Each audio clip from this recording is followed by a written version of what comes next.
Certainly so. Certainly so. All right, if you'd open up to Matthew chapter 9, you may remember from last week as we covered through the first 8 verses and even the tail end of chapter 8, of seeing Jesus come back to his own city, come back to Capernaum, and to see the situation at hand with these religious leaders in terms of the scribes and the Pharisees, the teachers of the law, the Jews literally coming from every village in Galilee, as well as coming up from Judea and Jerusalem. We looked at that description of the crowd over in Luke chapter 5, verse 17. And as you see these things unfold, what Jesus is putting in front of them is so drastically different than anything they had ever experienced or seen before. And so here they are seeing Jesus have the authority to forgive sin. And then you come here to verse 9 and notice how this continues. As Jesus went on from there, and from there being where he was in Capernaum, he says he saw a man called Matthew sitting in the tax collector's booth, and he said to him, "Follow me." And he got up and followed him. And of course, you realize this is the writer of Matthew. This is his own story. And he doesn't give you all these details about himself, which is something. Because typically whenever people come to their own part of the story, that's where they really want to elaborate on, here's what it was like for me, here's why I responded when he came, here's where I was when it happened, and here's what changed within me and in my life and all these things. If you notice, Matthew wants nothing to do with that. And the Spirit of God wasn't going to use Matthew in part of that story for really this. Other than the fact of going, I'm going to drop this in line at this point, and I want you to kind of notice something of this too. From here on out, when you read through the stories and you start seeing the Gospel of Matthew mention that the apostles are gathered around or his disciples are gathered around, realize that Matthew is present. He is seeing these things with his own eyes, which tells you it's a lot different whenever you hear someone, I don't know if you ever do this, you have a couple of people who say, well, I heard that this is the case, or I heard that that was the case, and then finally you get to talk to somebody who was there, and it kind of trims all the fat off of the story of going, well, that's not really the case. This is truly what took place. And so here it is with Matthew, and it just says he's sitting in a tax collector's booth. And Jesus comes up to him and says, "Follow me." And you may even have an exclamation point. And the response was, and he got up and followed him. And notice, even Matthew doesn't say, and I got up, it just says, and he. It leaves it at that, kind of writing in the third person. He says, and he got up and followed him. And there has to be more to these stories. We've seen other accounts of other apostles where it'll just give you a story like this, and then another gospel account will tell you a bigger story that took place that led to these things coming along. So here, what we're about to read in verses 10 through 13 and beyond, this is Matthew's real first introduction to Jesus in terms of now being his disciple. Not just hearing about him, but now here's Jesus, come follow me, inviting Matthew in and saying, follow me, and this is what he does. And I want you to kind of notice how this continues. Verse 10. Then it happened that as Jesus was reclining at the table in the house, behold, many tax collectors and sinners came and were dining with Jesus and his disciples, which tells you all of a sudden, Matthew, who's a tax collector, is there, and in typical fashion, tax collectors were not thought highly of. Just in general, it doesn't mean all of them were crooks. Don't take that thought. But they just kind of saw them as they're just going to take some of the money. Okay, and I'd rather have it for myself.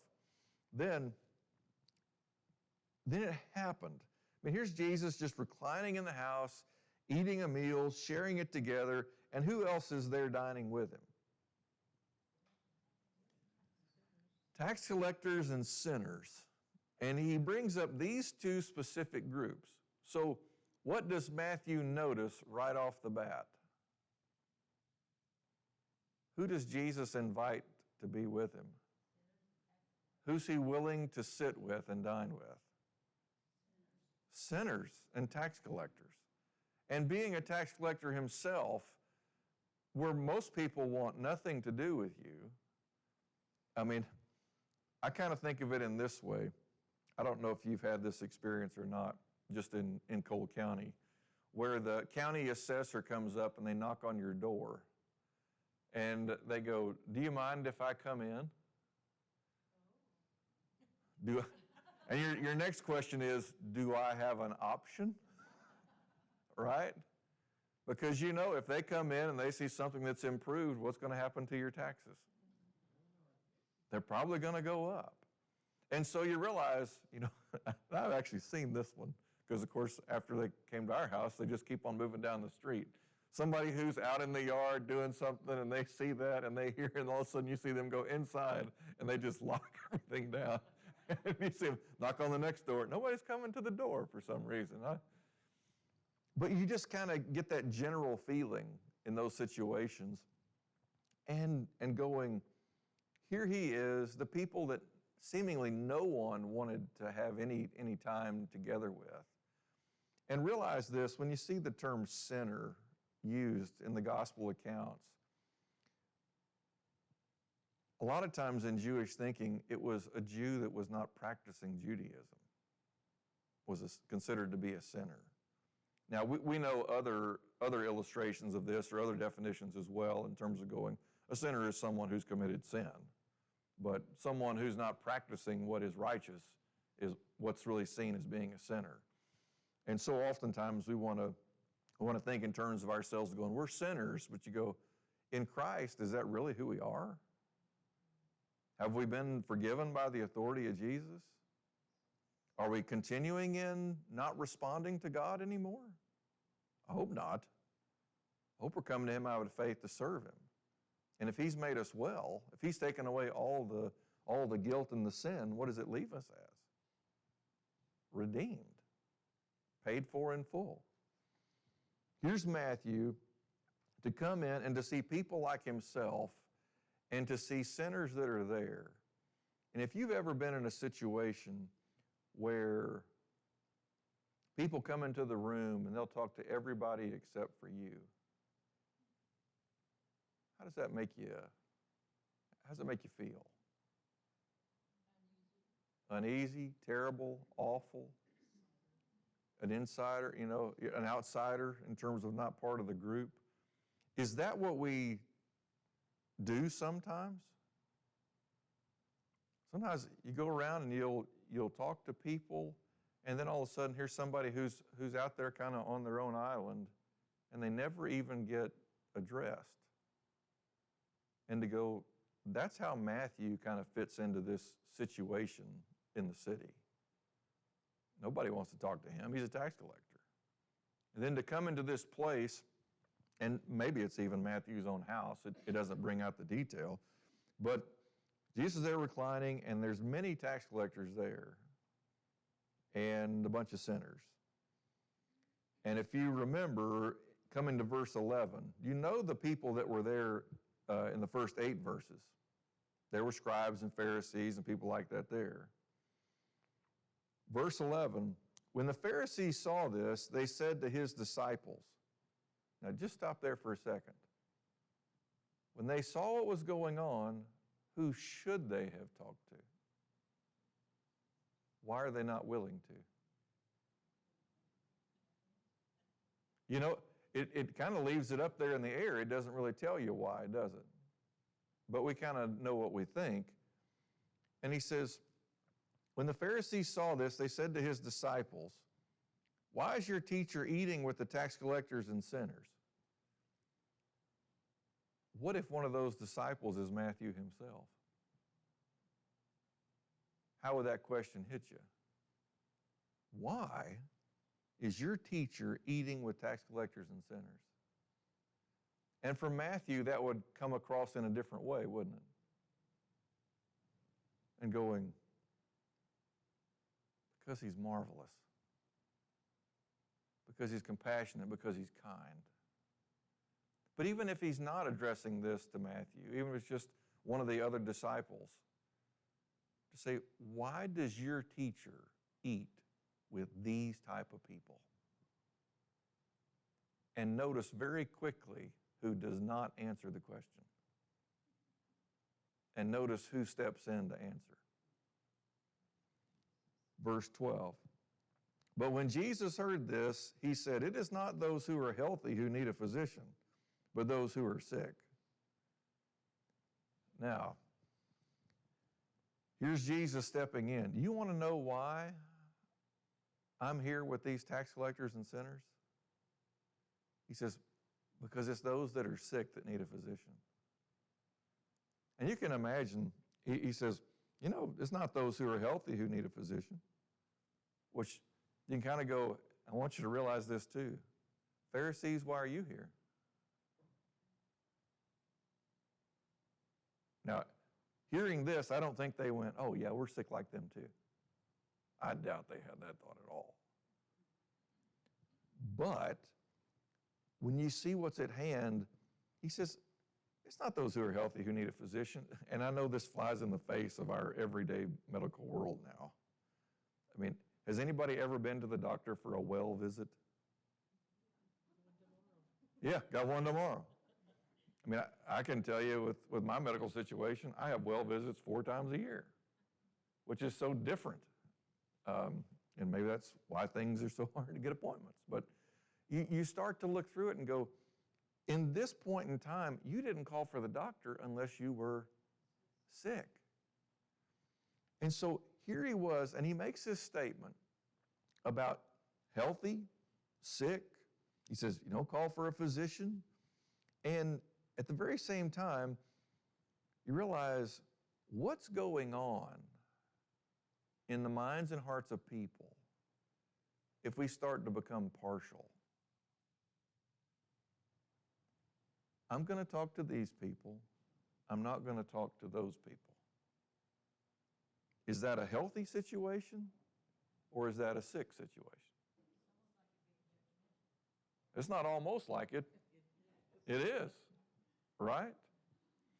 So whenever you pull that into focus here, when we become people who say, you know what, I don't talk to that person, I do talk to this person, who am I like in this story?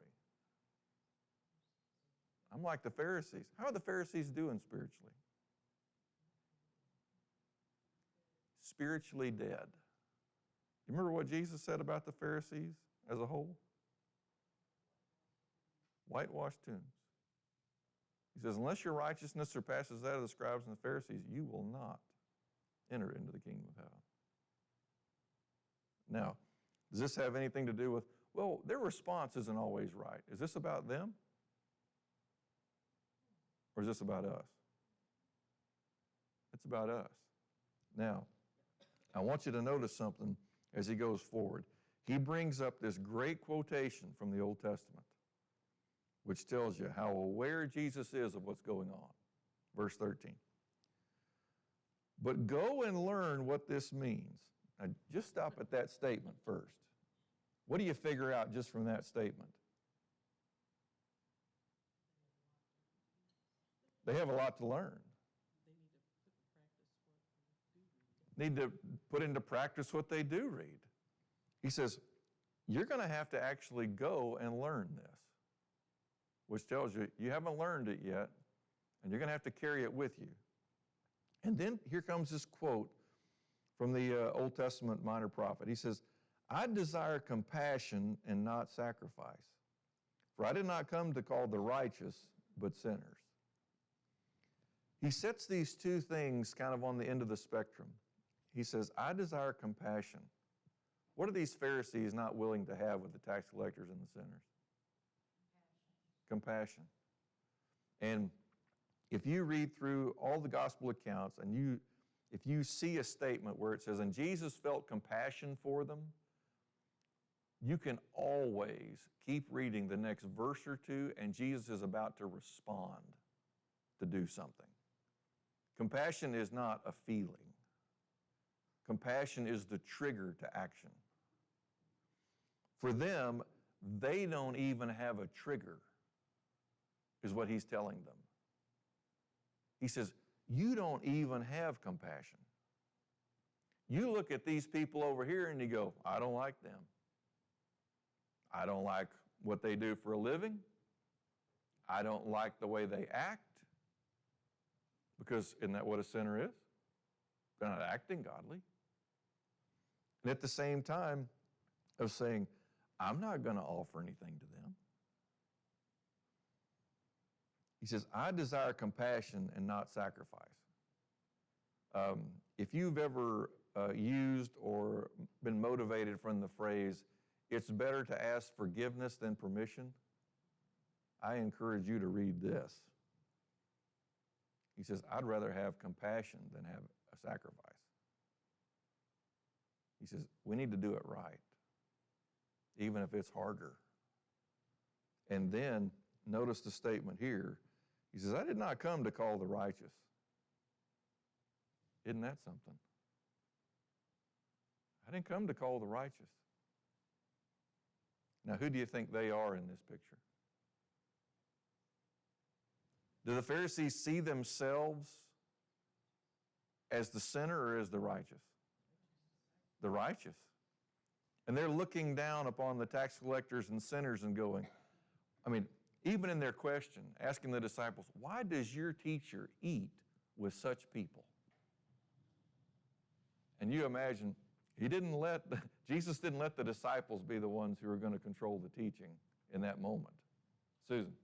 I have a note in my Bible about this, go and learn what this means. It says this phrase was commonly used as a rebuke for those who did not know something they should have known. Yeah, something they should have known. Yeah. And if you think about the tie together with that, of this quotation out of Hosea, and I want us to go back. Look at Hosea chapter 6.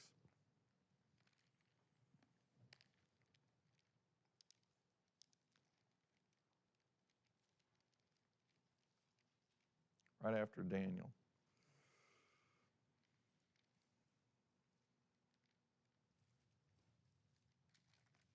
I was hoping it'd be raining whenever we covered this. I think you'll see why if we can get there. Hosea chapter 6. If you think about what Hosea is about in general, I'm sure you're very aware of the story, but God calls Hosea, one of his own prophets, and he tells him, I want you to go and I want you to marry a prostitute. And Hosea does exactly what he's been told to do. And he goes and marries a prostitute by the name of Gomer, Gomer. And they have 3 children together. And then she basically, we would say in our terms, falls out of love with Hosea. He has given her everything that she needs to bring her out of the lifestyle that she was in, provided for her, and instead, she goes back to her harlotry.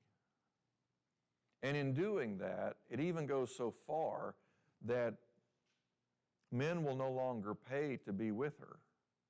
And it flips around where she pays them for this service. And it's in this moment God uses to teach Hosea a lesson. He says, this is the way Israel has treated me. I gave them everything they needed. I provided all that was more than enough in abundance. And yet Israel has gone after all these foreign gods and is no longer dedicated to me. In the midst of this story comes Hosea chapter 6. And I want to spend a little bit of time here in Hosea. Look at verse 1.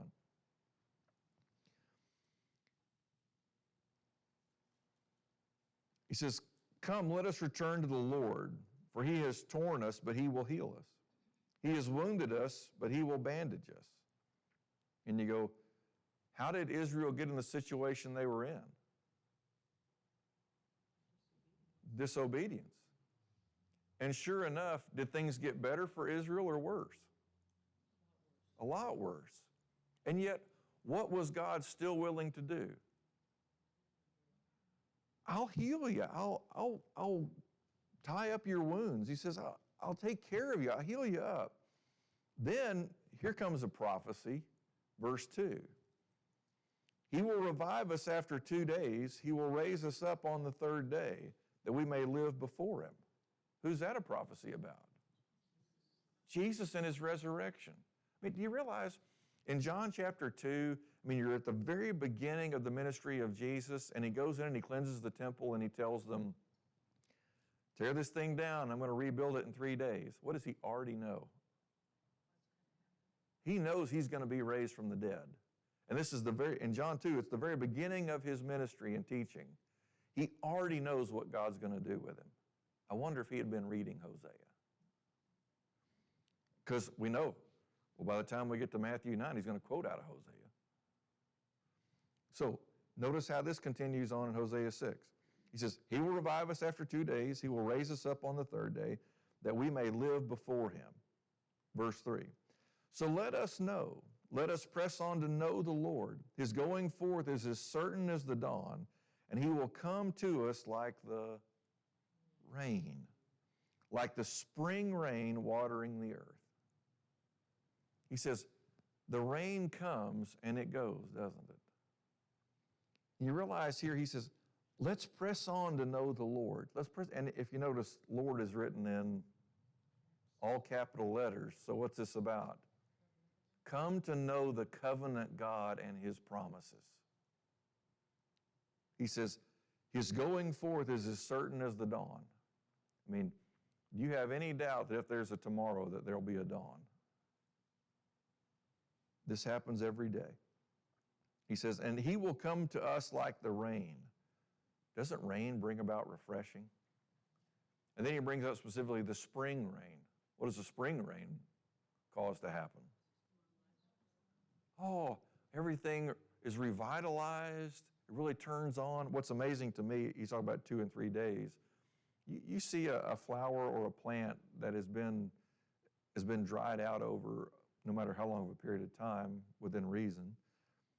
You water it for just 2 or 3 days, and what can you tell the difference? It responds that quickly, if it has any life left in it. Then, verse 4. What shall I do with you, O Ephraim? What shall I do with you, O Judah? Ephraim and Judah doing okay? Not at all. They need to be healed, right? They need to be revived. They need the spring rain because they've gone through the death of winter, if you want to put it kind of in the proverbial sense. But notice how verse 4 continues. For your loyalty is like a morning cloud and like the dew which goes away early. How good are they on loyalty? They're about as good as the dew on a hot summer day, right? It comes and it's gone pretty quick. You're as loyal to God as a morning cloud that just whisks away and brings no rain with it. He says, even like the dew which goes away early. Verse 5, therefore I have hewn them in pieces by the prophets. I have slain them by the words of my mouth, and the judgments on you are like the light that goes forth. He says, and because their loyalty is so minimal, what's happened? What did God bring? A judgment. He says, whenever there's no loyalty to me, and specifically notice in verse 5, he says, I have slain them by the words of my mouth. Whenever God established his covenant with Israel in the days of Moses, that covenant not only carried with it blessings, it also carried cursings. If you will honor me, what would you get? A blessing. If you turn away from me to do things your own way, what will you get? A cursing. How is Ephraim and Judah doing? They're cursed. And it's by their own choice. Because they've chosen. The Word of God's not enough for us anymore. We need something different than that. the Word of God is not sufficient to take care of all my needs and all my troubles. When that becomes the reasoning and the thinking, what is God going to do? Bring judgment. When there's no loyalty to His Word, He says, here comes judgment. Now, notice how this continues. He makes a statement here. He says, and the judgments, notice it's plural, not just one. He says, and the judgments on you are like the light that goes forth. How quickly does that happen? When you think about lightning, try and time it next time. You're not fast enough to even time it. He says, and the judgments will come quickly when they come. Then, verse 6. This is where that quotation comes from that Jesus quotes in Matthew chapter 9. For I delight in loyalty rather than sacrifice. He says, what if you were actually to keep my word and to be loyal? Now in Matthew 9, it uses the word compassion. Because whenever you're loyal to God, you know what you're going to have? You'll have compassion. You won't be able to see somebody like Matthew who's sitting in a tax collector booth all by himself, isolated, nobody really wants anything to do with him, and go, it's okay, I'll just let him stay there. He says, come follow me. And if you notice, Matthew doesn't hesitate. He doesn't say, well, I got a pretty good gig going here. He goes, I'm here. And then Matthew's first introduction to being with Jesus is having these Pharisees who are supposed to know the law come in and say, why does your teacher eat with sinners and tax collectors? Why would he eat with such low-down scum like you? Now, he didn't say it that way, I know. But you realize here's where Jesus gives this statement of saying, look, it's not those who are healthy who need a physician. It's those who are sick. He says, go and learn what I've told you. He says, I delight in loyalty rather than sacrifice. He says, you can offer up sacrifices like burnt offerings and say, God, I give you all of me, and yet you will not honor my word. He says, and what will you get as the outcome? Judgments that come as quick as light or lightning. Then verse 6, and in the knowledge of God rather than burnt offering. He says, I delight in loyalty. I delight in the knowledge of God. Would you come to know me? Then, I want you to pick up on a couple more verses before we go back and make the specific application in Matthew 9. But verse 7, he says, but like Abraham, they have transgressed the covenant. There they have dealt treacherously against me. What was the covenant that Adam had with God? Just think about it. What was the covenant? It doesn't call it a covenant back in Genesis chapter 2 and 3, but it calls it a covenant here. What was the covenant that Adam had with God? It says, do not eat of the tree of the knowledge of good and evil. You can eat from any other tree in the garden. And when you think about that percentage-wise, how many good options were there compared to the one bad option? A whole garden full of them. All these great options would have been blessings from God to eat and to strive with God, together with Him, and yet to go, nope, we're not going to go according to the covenant. Wasn't that the problem with Ephraim and Judah? Wasn't that the problem with Israel?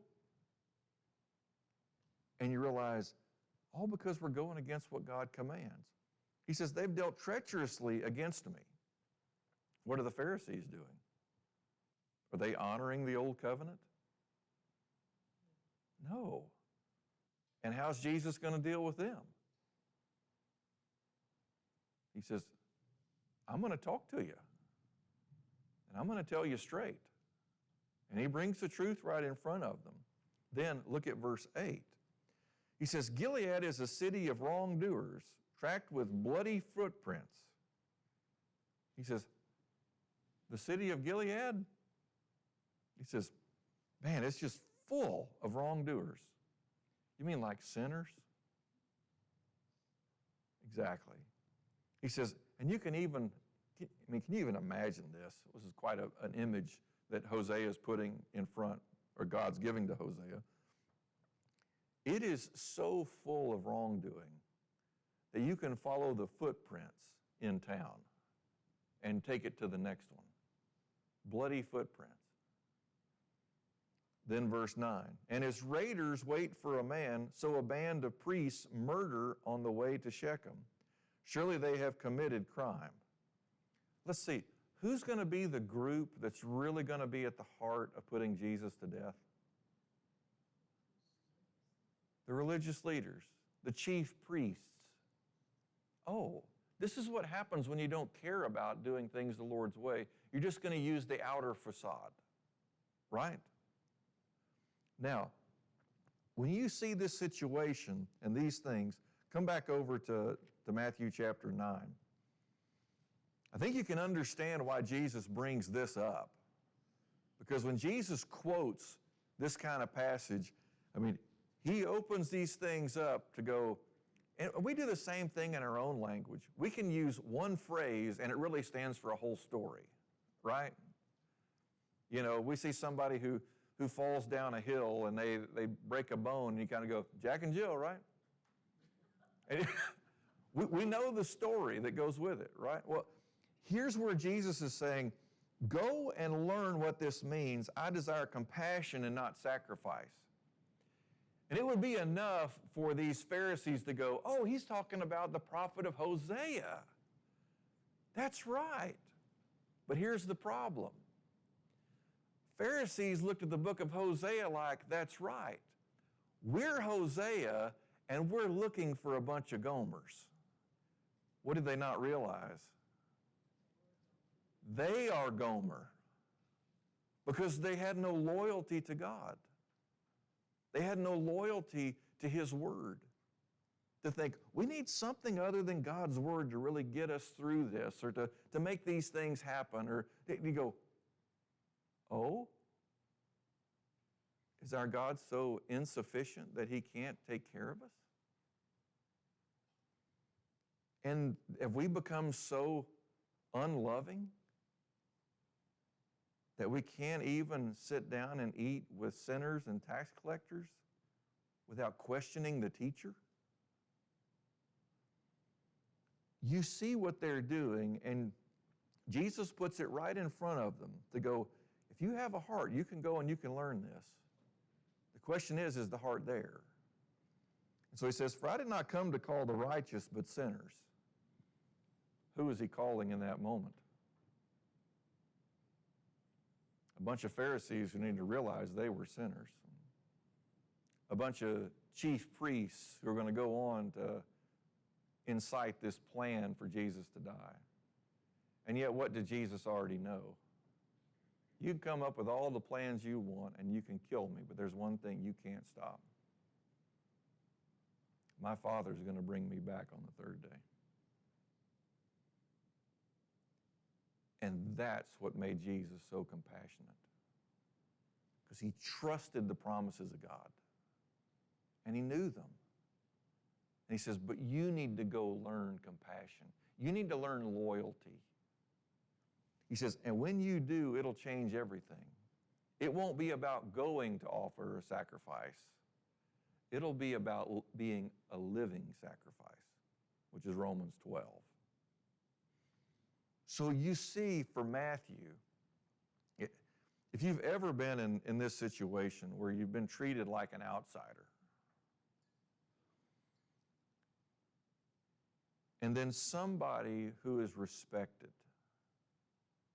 comes and takes you by the hand and says, come and go with me. What did you learn? Compassion. And compassion is such a gift that whenever it's shown to us, it changes us. Because it makes us want to start to look for who are the people who are being outcasts. And then you go and you offer them compassion. You say, come. Let's do these things together. Let's look at God's Word together. let's dive into what loyalty to God really looks like. And you realize the Pharisees had none of that. They were really good at thinking, we're Hosea. And Jesus saying, you're Gomer. Are you humble enough to see it? I'm calling sinners. Do you realize that's you? I don't know that they did. At the same time, maybe some of them got it later. Karen?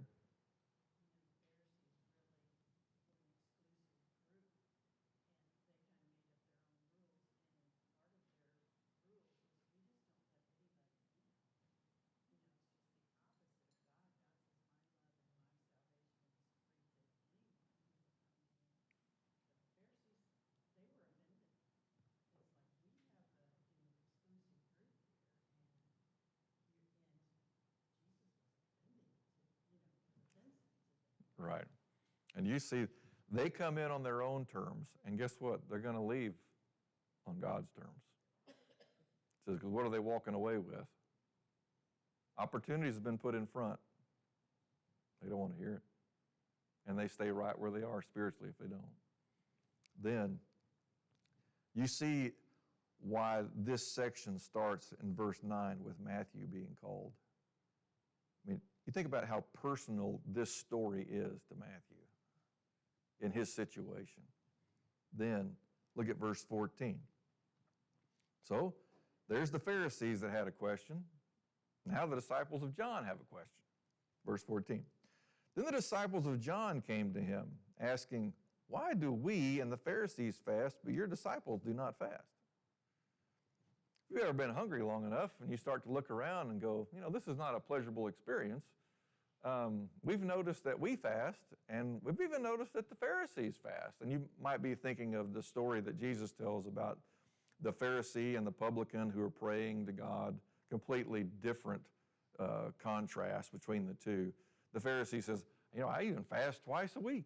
I mean, that was kind of in the history. It's not really specifically in Scripture what days it was, but typically Monday and Thursday was the Pharisees' day to fast. They fasted 2 days out of the week. And it wasn't the intermittent fasting that they talk about today. But here they were, and so the disciples of John take notice. Like, how come your disciples are different? And if you remember, John was all about teaching his disciples who should they go to follow. You need to go to the one who's greater than me. Jesus is the one you need to follow. And they come and they're like, this is different. This is not the exact same. And so they have a question for Jesus, and don't think necessarily they're asking this question out of like a huffy-puffy spirit. They're just, sometimes you have questions, you go, I don't understand this. Could you just help me understand this? And so they ask the question, why do we and the Pharisees fast, but your disciples do not fast? Verse 15. Jesus said to them, the attendants of the bridegroom cannot mourn as long as the bridegroom is with them, can they? But the days will come when the bridegroom is taken away from them, and then they will fast. Now, we don't typically call him a bridegroom anymore. We just call him a groom. And so this is an aspect that has completely changed between the first century and the present day. In the first century, the wedding was all centered around the groom. Present day, it's all around who? The bride. Now, so you realize, be careful about trying to read into this something that you go, well, yeah, whenever we do. Be careful. It was all about the groom because the groom was going to provide for the wife. She typically was not going to work outside of the home. There's a few exceptions you can read to that. Sometimes the husband and wife would be in business together in terms of making a living, like you think of terms of Aquila and Priscilla. Yeah, I was afraid I was going to come up with the wrong names there. But I always do that. But Aquila and Priscilla, both tent makers, you realize there's some exceptions there, but going, this was about a man giving away his daughter to be married, and that she would be taken care of by this man that she was marrying. And you wanted to make sure best possible place. If you want to parallel, why does the church have anything of value to it at all? It's because of who we're married to. It's because of Jesus. Now, don't take that to the present day marriages. I'm not saying, well, you're only something if you got a good husband. That's not the parallel I'm looking at.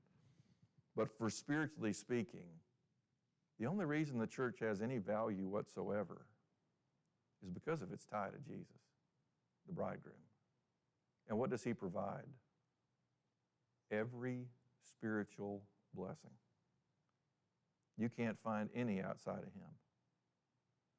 And to turn away from his word, why? So here's the situation that Jesus brings up. How come your disciples don't fast? And he says, the attendants of the bridegroom cannot mourn as long as the bridegroom is with them, can they? He says, in terms of being away, mourning tied to fasting is the idea. So the attendants of the bridegroom cannot mourn or fast as long as the bridegroom is with them, can they? It's like, why would you go to a big celebration and go, oh, by the way, we're going to fast?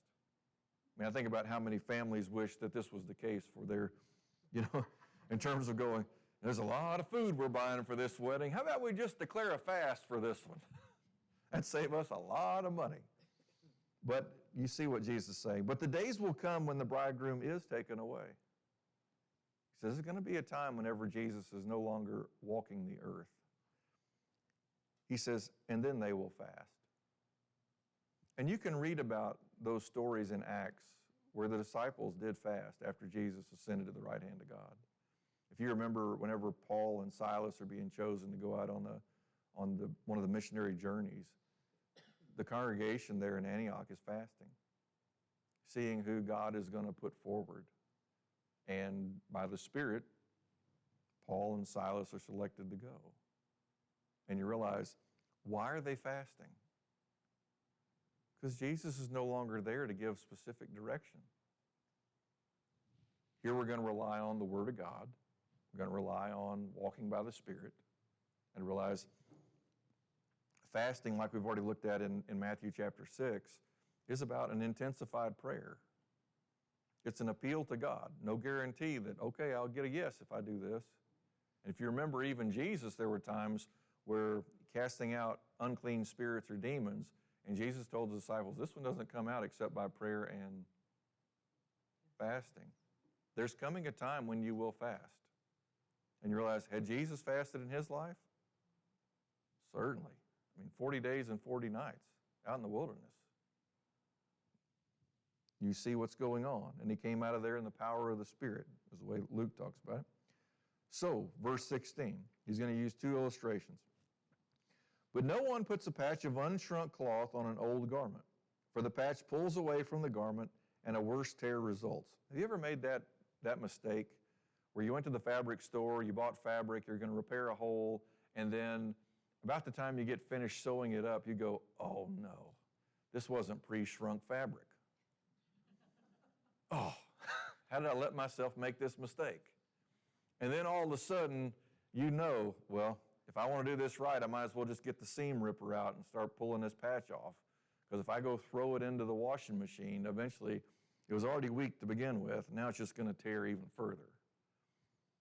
I think we get that pretty easy. He says, and the patch pulls away from the garment and a worse tear results. He says, you don't do that. And keep in mind, what is Jesus coming to do? He's going to fulfill the old covenant. What else is he going to do? He's going to establish a new covenant through his death, burial, and resurrection. Then, verse 17. And if you notice in verse 16, he says, for the patch pulls away from the garment, and a worse tear results. Does it get better or worse? It gets worse. He says, if my disciples are fasting while I'm here, he's like, they're missing it altogether. Because if you want to be in the presence of God, I'm right here. You don't have to fast to gain my attention. Verse 17. Nor do people put new wine into old wineskins. Otherwise, the wineskins burst, and the wine pours out, and the wineskins are ruined. But they put new wine into fresh wineskins, and both are preserved. Now, it depends on how much you know about the aging processes of wine. But for them, they literally had animal skins is what they used. And they crafted them into some kind of container. And in doing that, you would add, the fresh grape juice. You would add the fermentation in terms of some yeast and perhaps some other things. And then you would cork it up and seal it up. And in doing that, over the course of time, that yeast counteracts what's going on in the grape juice, and it brings about an expansion because of the gas that's let off. And in doing that, if you had an old wineskin, well, the wineskins, when they're new, after they go through that process, have expanded and have gone further. And if you want to think, this is not an exact parallel, but if you think about blowing up a balloon really, really big, and then going, and after the process, it's not like the leather then all of a sudden goes, okay, we can shrink back down. After it's already been used, if you try to refill it again, he says, and then it's going to expand again, what's going to happen to the wineskin? It's going to burst. And what's going to happen to your contents? They're going to be spilled and lost, right? I mean, I'm going to go out on a limb here. If you've ever spilled something, maybe it's something that you're going to drink, whether it be water or lemonade or whatever, and you spilled it on the floor, have any of you ever taken a rag, sopped up the liquid, and then wrung it back out in the glass to drink it anyway? Okay, good. I was safe. And you realize once it's spilled, you're not going to reuse it, right? Here's the thing. These Pharisees, these Pharisees were taking the old covenant, and rather than coming to the new covenant, they wanted to just refill the old and keep things the same. But what is Jesus saying? You'll burst the skin and you'll lose the contents too. There is nothing gained in this. Now, here's the unique aspect. Who is the new wine? Jesus is. Jesus is the new wine. And you realize, here he is. He's going to have to fulfill the old covenant before he can make the new covenant. And in being a perfect sacrifice, that's what he's completed. And it's going to completely rupture the way that they thought about things. And you also notice within this, of seeing those things together, of saying, if you try to put what's new onto the old, you'll make it even worse. That's what the end of verse 16 is about. And a worse terror results. And Jesus even told the Pharisees later, he says, you go out and you go here, there, all over the earth to make a convert, and you make them twice the son of hell as yourselves. Ooh. What's he saying? You're not learning anything. You go to all these great lengths to ruin it all. And so here's Jesus in talking with the disciples of John and saying, look, there's no need to fast right now. There's no need. I'm right here. But whenever I leave, you'll fast again. And that'll be fine. And you realize that's what we see examples of in Acts chapter 13. It's what we see in the disciples there. And realize you're not going to read any stories about the disciples of Jesus fasting during the time that Jesus is on the earth. Not even one. And so here it was. You can also understand for John, he was so concerned about doing things right. And John was a descendant of a priest, you know. His father, Zacharias, was a priest. His mother was actually a descendant of Aaron, way back in Moses' day. And to go, here's John who wanted to make sure he did everything according to what was right. He was willing to fast. And he even taught his disciples to fast.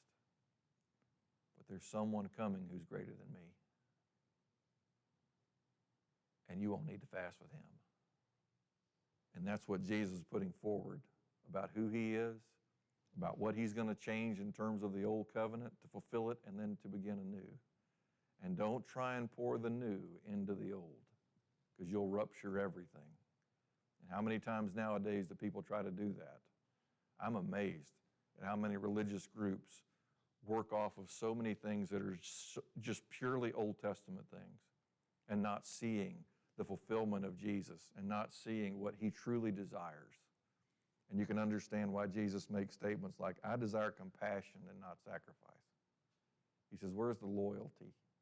Where's the compassion? And where's the earnest desire for my word and to hold? He says, otherwise, everything gets ruined. And you see this point at hand. Now, any questions?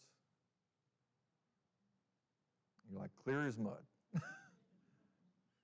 And to realize, don't be just a spring rain. Keep going. All right. Well, plan to come back next week, and we'll start in verse 18. Thank you.